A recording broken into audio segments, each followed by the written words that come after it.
Hi there. Welcome to the Imperfect Prophet podcast for women who wonder. Frankly, as we go through life, I'm sure we wonder about a great deal. First as little kids, then as adolescents, then as young women, then as transitional women. What are we calling ourselves these days? And then you get to this point in life, or my point in life, when you're postmenopausal and wondering what's next. Wondering if the parade already passed you by. Join me, Wonder Wendy. I'm going to be your host as we talk about some of these unique challenges that face women today in a new millennium, going through menopause and trying to live a rich, full life.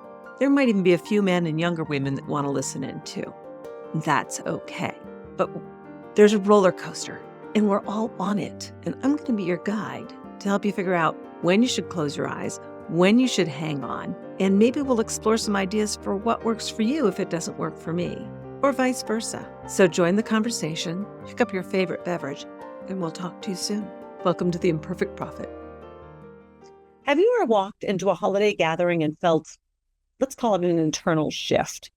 1 minute you're a grown woman with a life and identity, and the next you're 7 years old again, doing something you don't enjoy because that's just the way we do it. That's the way we've always done it. I've been there. We see it in our lives and in our holiday movies. Today, we're talking about holiday traditions, family gatherings, and other hostage situations, and how to walk out with your peace, your power, and maybe even your sense of humor still intact. Take a breath. You might need this episode of The Imperfect Prophet with me, your host, Wonder Wendy.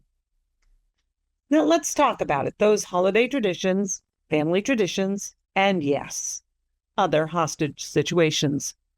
Now, a hostage situation is defined as a scenario where someone is held against their will, often under threat, until demands are met. But here's the thing. Most holiday hostage situations never make the news. I guess that's a good thing. They happen quietly, around dining room tables and living room sofas, in the space between, sure, I can do that, and why am I doing this again? Now, the holidays sparkle, just like my shirt, and they suffocate. We all carry the coulda, woulda, shouldas tucked deep in our hearts. So let me ask, are you showing up because you want to or because you feel you should? Let me set the scene. You walk into a familiar house full of memories, good and bad, and suddenly you're not the queenager you've become.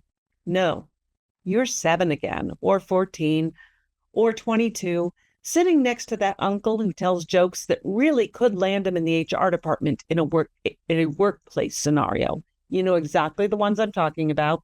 So today, let's talk about that. 1, the holiday tradition that blesses us and the ones that bind us.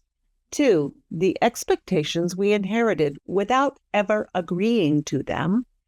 And 3, how to become your own hostage negotiator, someone who sets boundaries and advocates for a more humane, more wonderful holiday season. Take a breath. Take another. Let's begin. First, the traditions that hold us hostage. Now, every family has traditions, but not all of them make sense anymore. Some are beautiful.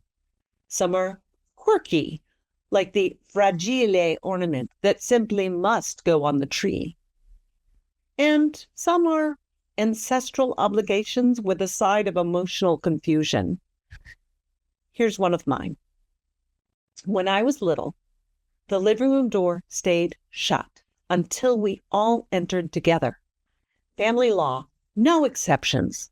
Now, as the youngest and the earliest riser, this meant I waited a lot, but it was tradition, long-standing.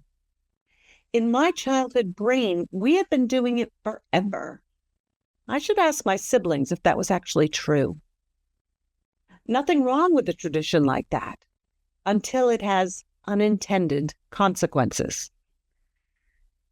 Now, the year I'm thinking of, in an attempt to keep me busy, my sisters handed me a few gifts to put under the tree.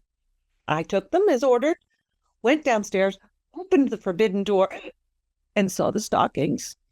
I gasped, slammed the door, dropped the presents outside, and ran. I was certain I'd ruined Christmas. Santa would know. The gifts would vanish. Holiday was doomed. I hid. And then as my family gathered at the top of the stairs, not too far from where I was hiding, I could hear them say, "Where's Wendy? Where's Wendy? Where's Wendy?" And they scattered to find me. It was my brother who found me, the eldest. We've talked about him a lot lately.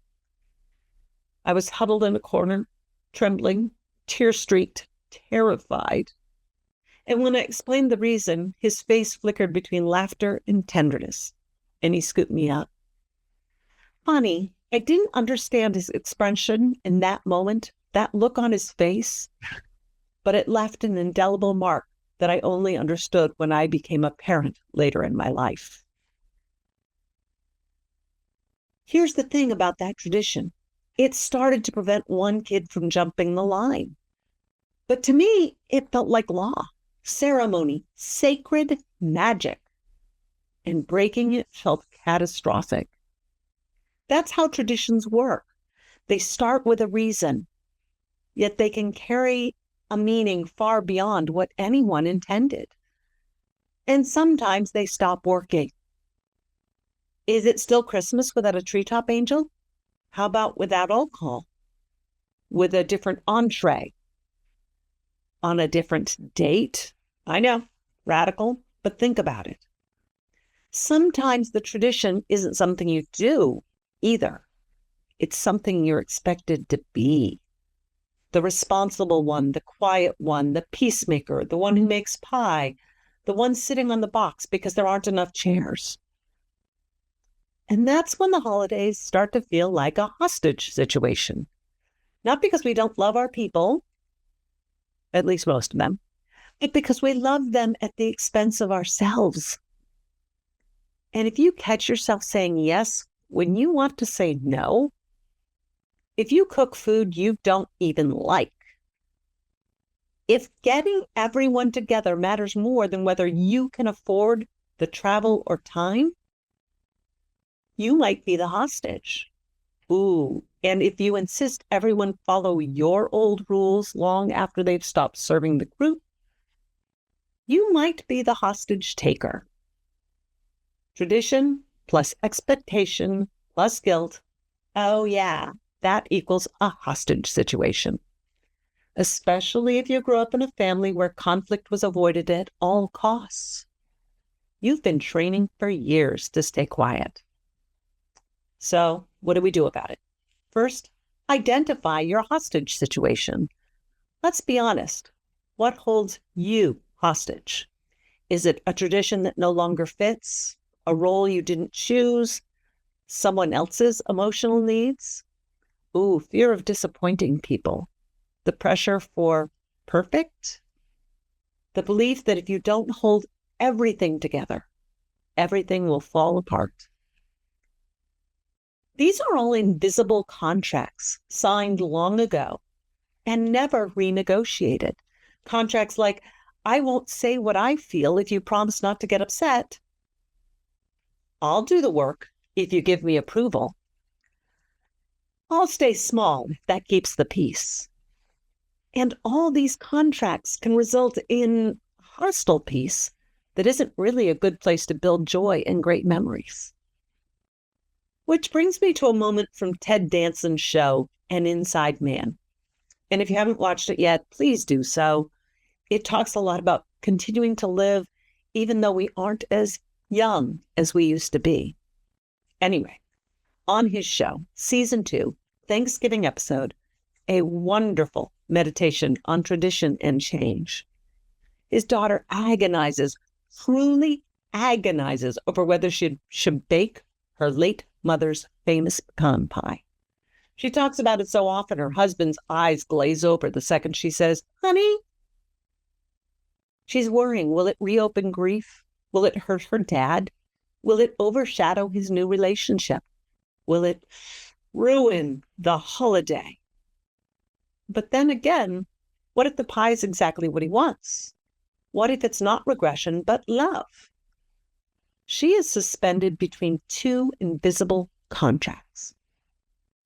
Break the tradition and hurt him. Keep the tradition and hurt someone else. She vacillates, hostage to fear, assumption, and responsibility that isn't hers alone. And all of it could be solved simply by asking. Now, I won't tell you how it comes out. I don't want to be a spoiler. Anyway, asking and opening a conversation is the key. That's the turning point, the negotiations. That's how you begin to negotiate your release. Now, in midlife, especially in the bucket list life, some contracts need to expire. Don't renew them. They're not good for you. You are allowed to renegotiate your role. You are allowed to keep traditions. You are allowed to break them. You are allowed to ask the question no one else asks. But first, you need to know what you want. So, negotiating your freedom doesn't require a bullhorn or blowing up the family dinner. Though, if you do, hand your phone to a young person to capture that very entertaining moment, and please tag me so I can see what happened. I could use it. Anyway, negotiating means getting clear on what you want. Ask, what do I need to feel grounded? What am I no longer willing to do? What can I let go of to feel free? What boundary feels like a gift to myself? Hostage negotiator always knows the objective. And may I suggest a steaming hot cup of something just to keep your hands warm and give you something to cradle when you feel like you want to throttle someone instead. Mm-hmm. Mine's hot lemon water. We're refreshing. It is the holidays. We need to put in citrus and juice and water and hydration. I digress, but you know I do that. So now that you've figured out what you want, let's offer some reasonable alternatives. Negotiation shouldn't be warfare. Try, I can come, but I'll leave early. I can bring one dish, not 6. Oh, we're doing our own Christmas morning. Can we meet later or on another day? Or how about, I just need quiet this year. I can tell you, there was one year all of our kids were with their other parents, and my husband and I were home alone on Christmas morning. It was glorious. People felt bad for us, and yet we had a great day. Shrimp ring, bottle of champagne, and old movies. And I won't tell you what was in my stocking and what we did under the Christmas tree. Oh, I know, radical.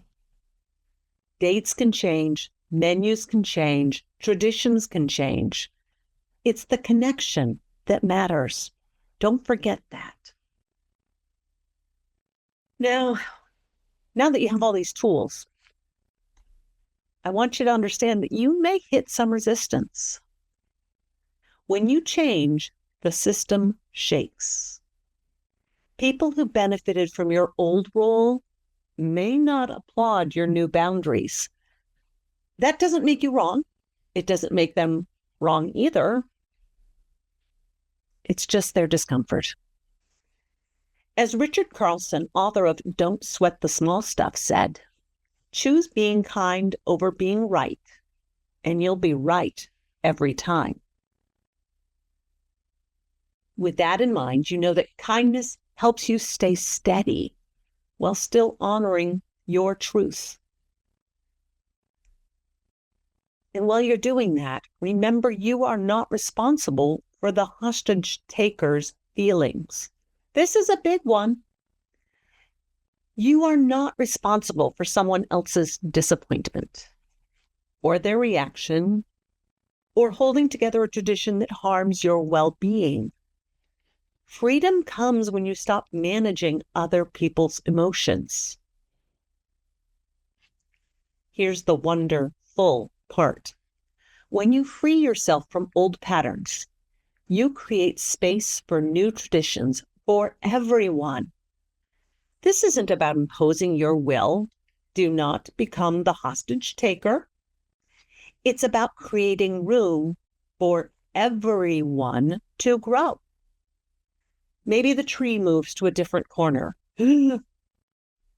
Trust me, the world will not come to an end. Maybe you celebrate on the 27th. Maybe you switch the menu. Maybe you honor an old tradition with a new understanding. This is the wonderful bucket list life. A life where you choose your pace and your peace. And sometimes your peace includes practicing a little grace for the people you didn't choose. The ones who end up at holiday tables because life is messy and families are complicated. You can't always choose who's in the room, but you can choose how you show up in it.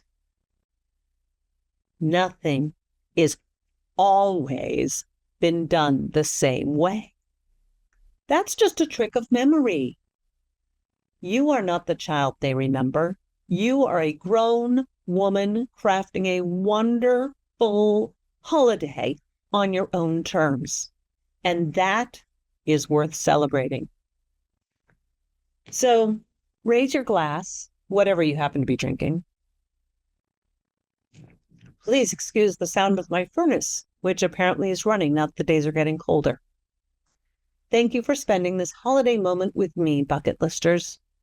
And if today's episode made you feel more seen, more free, or a little bit braver, share it with a person who needs to hear it. And remember, your life is supposed to get bigger, not smaller, even during the holidays. So until next week, stay hydrated. Your skin and your emotional well-being will thank you. And keep your holiday cheer. Talk to you soon. Like what you heard here today? Then we should be friends. I suggest you join my Facebook group. It's a good way to connect. We can have a conversation. Ask me questions, whatever you want to do. It is called the Wonderful Bucket List Life. That's Wonder-Full Bucket List Life. Be a bucket lister and join me on this adventure. Or you can go to my webpage, which is Wonder Wendy and Friends, join the mailing list, learn about the book I wrote, adventures that are coming up in the future, and other podcasts. I look forward to talking to you soon, and stay hydrated. Have a great day.